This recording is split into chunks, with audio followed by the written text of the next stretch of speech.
Dalam debat kandidat PSU 4 Lawang, pasangan nomor urut 1, Haji Budi Antoni Aljufri, menarik perhatian dengan penyampaian program yang tegas dan terarah.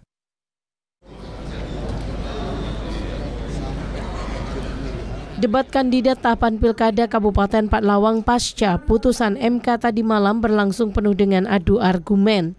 Pasangan nomor urut 1 Budi Antoni Aljufri menyampaikan komitmen untuk membangun 4 Lawang secara merata, khususnya daerah-daerah yang selama ini kurang mendapat perhatian. Ia menegaskan infrastruktur, layanan kesehatan dan pendidikan harus menyentuh seluruh desa dan kecamatan.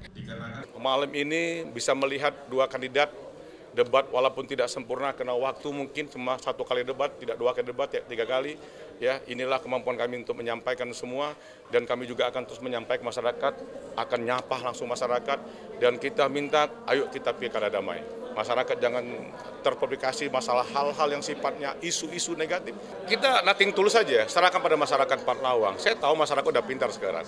Masyarakat bisa menilai, saya mantan bupati, Paslon nomor 2 mantan bupati. Mereka bisa melihat, sama-sama mantan, mereka bisa melihat track record kami yang dahulu. Haji Budi Antoni menyampaikan siap memimpin dengan transparansi dan menjaga profesionalisme birokrasi. Sementara calon wakil bupati nomor urut 1 Heni Ferawati berharap Pilkada 4 Lawang terselenggara dengan akuntabel dan damai.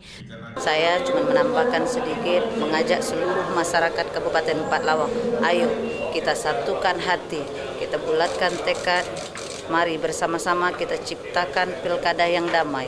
Jangan sampai kita rusak nama Kabupaten 4 Lawang dengan perbuatan-perbuatan yang melanggar norma hukum. Insya Allah dengan ada PSU ini, penyelenggara lebih lagi dalam melaksanakan. Penampilan paslon nomor urut 1 dinilai meyakinkan dan mampu menguasai isu strategis yang menjadi kepentingan masyarakat. TVRI Sumsel melaporkan.